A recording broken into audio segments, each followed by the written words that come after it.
स्वागत है आपका रियल घोस्ट वर्ल्ड में। नमस्कार दोस्तों, कैसे हैं आप सब लोग। आई होप आप सब लोग बहुत अच्छे होंगे। दोस्तों, आज हाजिर हैं फिर से एक नई स्टोरी के साथ में। आज की जो हमारी स्टोरी है वो है एक सलब नाम के लड़के की, जो कि पेशे से आर्किटेक्ट हैं।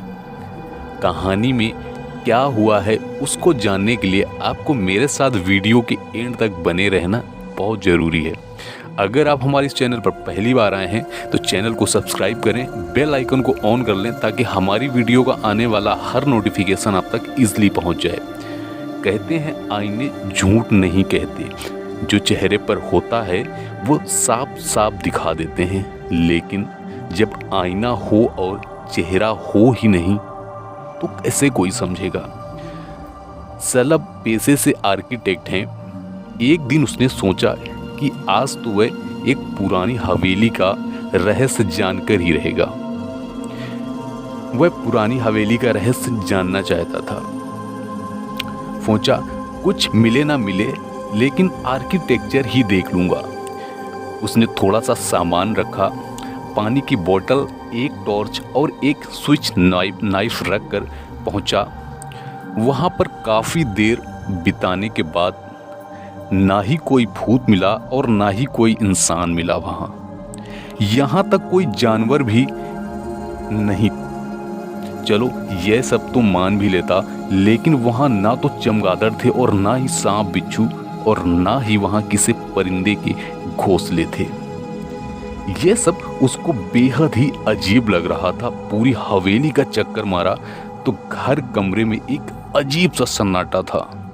बाहर हवाएं चल रही थी, बारिश भी हो रही थी, लेकिन अंदर एक भी आवाज नहीं थी।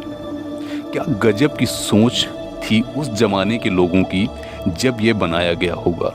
वह यही सोच सोचकर खुश हुए जा रहा था कि फोटो लेकर अपनी आर्किटेक्चर की पढ़ाई में इस्तेमाल कर पाएगा। ऐसे डिज़ाइन व कैमरा निकाल कर तस्वीरें ले ही रहा था, उसने वहाँ एक बड़ी ही अजीब चीज़ देखी।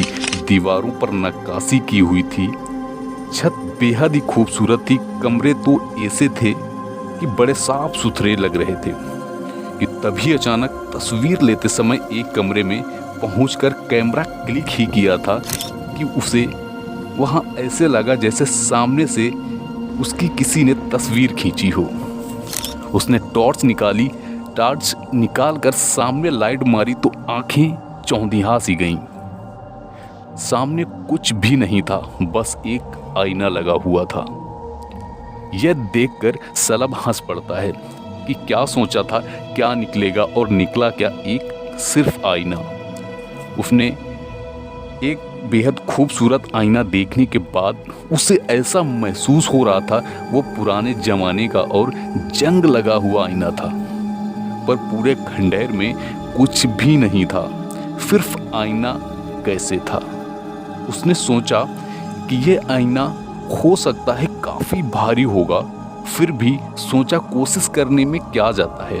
उसने सारा सामान कंधे पर लादा और पूरी ताकत के साथ उस आईना को उठाया।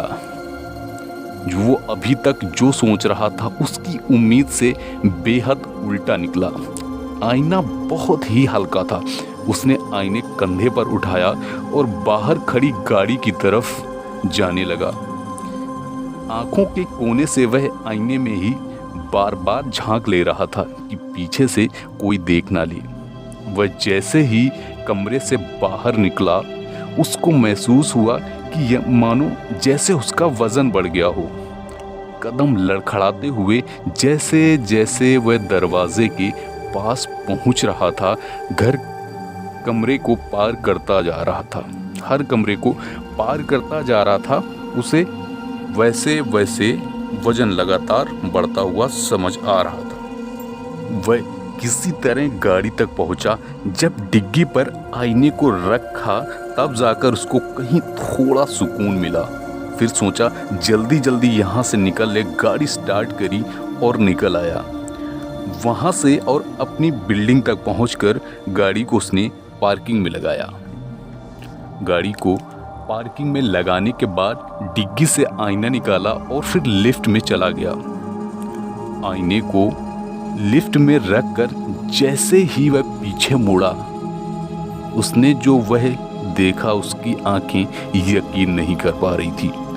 ड्राइविंग सीट छोड़कर कार के सारे दरवाजे खुले हुए थे और उसकी आंखों के सामने तीनों दरवाजे एक के बाद एक बंद हो गए।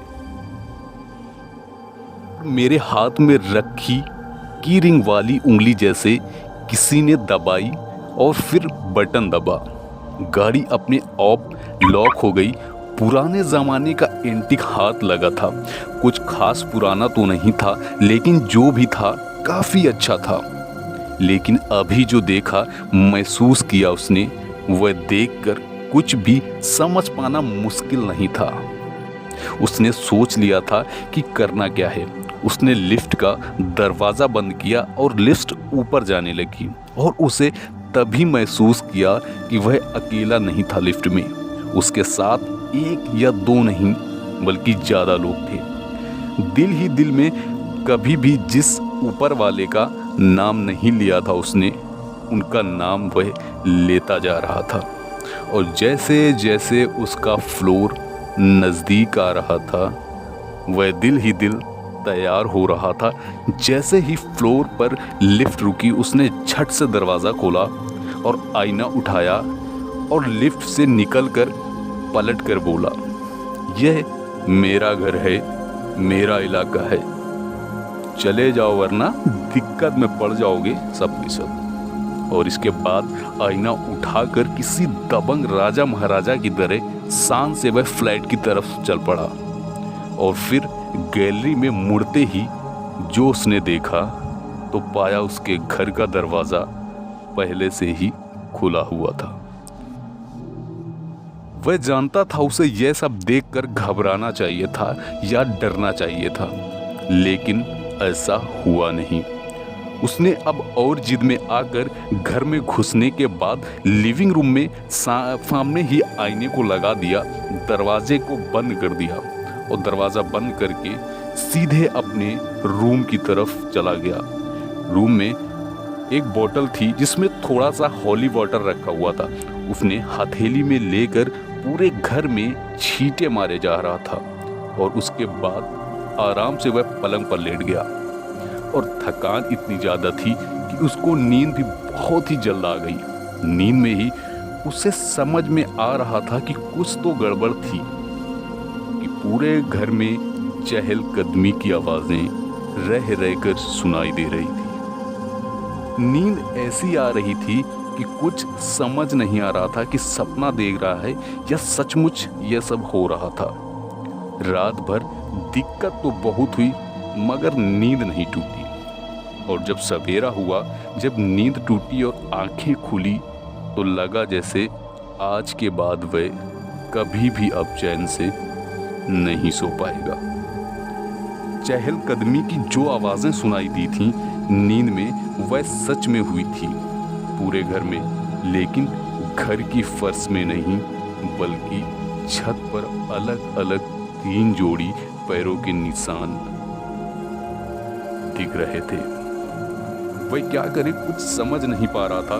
घर पर फोन करता तो सब परेशान हो जाते। फिर पता चला बिल्डिंग में ही एक फंदीप नाम का लड़का रहता है।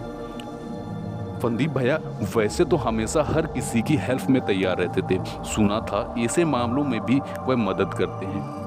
वह सीधा उन्हीं के पास गया। उन्होंने आईने की बात छोड़कर सिर्फ पैरों के निशान के बारे में बताया। फंदीप भैया तुरंत उसके साथ उसके घर पर जाते हैं और घर में घुसने ही जैसे ही घुसे थे, उनका मुंह बन गया जैसे पता नहीं मेरे घर में अजीब सी बदबू गंदगी भरी हो। चलते चलते चारों तरफ नजर दौड़ाते हुए अंदर जाने लगे तो दीवार पर लगे आईने के पास पहुंचते ही ठिठक कर रुक गए और पलटकर वो मेरी तरफ मुझसे कहा, मैं तो क्या, तुम्हारी मदद कोई भी नहीं कर सकता। तुम जानते नहीं तुमने क्या किया है। तुम बहुत ही बड़ी गलती कर चुके हो और अब सजा भुगतने को तैयार हो जाओ। इतनी बात कहकर फंदीप भैया चिल्लाने लगे, तड़पने लगे, मानो जैसे किसी ने उनके बदन पर खौलता हुआ तेल डाल दिया हो। वो चीखे जा रहे थे और बहुत ही बुरा हाल था उनका। और वो चीखे भी ऐसी मानो वो अकेले नहीं, उनके साथ और भी लोग चीख रहे हों। मैं किसी तरह उनको संभालने उसके पास पहुंचा और उनको पकड़ने की कोशिश की तो उनका चीखना अचानक शांत हो गया। पूरा घर जहां इतना अभी तक शोर हो रहा था वहां अब बिल्कुल सन्नाटा पसरा हुआ था।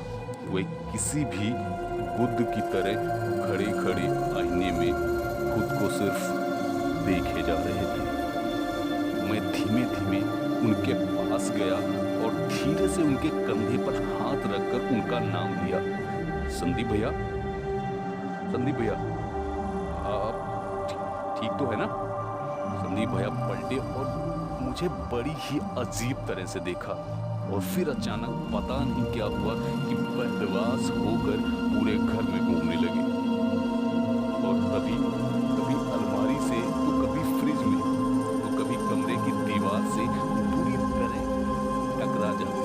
इसके बाद पहले कि मैं अपनी जगह से हिल भी पाता, संदीप भैया पूरी तरह से लहूलुहान हो चुके थे। उनका इस दुनिया में कोई नहीं था। मैं तो वैसे ही घबराया हुआ था और अब डर भी मुझे बहुत लग रहा था। पता नहीं अब क्या होगा मेरे साथ। डरने और सोचते रहने के बीच में संदीप भैया पता ही नहीं खिड़की की तरफ गए और पांचवें माले से नीचे छलांग मारी। संदीप भैया अपनी जान मेरे पास एक ही मदद करने वाला था और वो भी मेरे आंखों के सामने दम तोड़ चुका था। मेरे पास यहाँ मेरे ही घर से भागने के अलावा कोई दूसरा ऑप्शन नहीं था।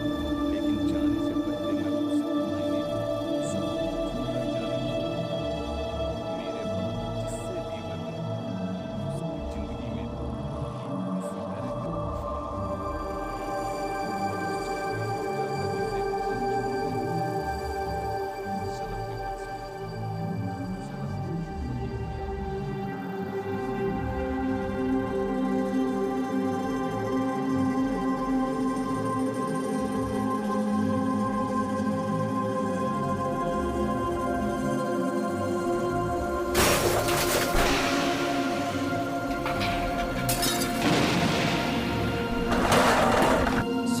सलब को पूरी उम्मीद थी कि अब सब ठीक हो जाएगा, लेकिन ऐसा कुछ नहीं हुआ। हुआ कुछ और ही। सलब की फ्लैट की दीवारों में अचानक से दरारें पड़ने लगी। सारा सामान अपने आप टूटने और गिरने लगा।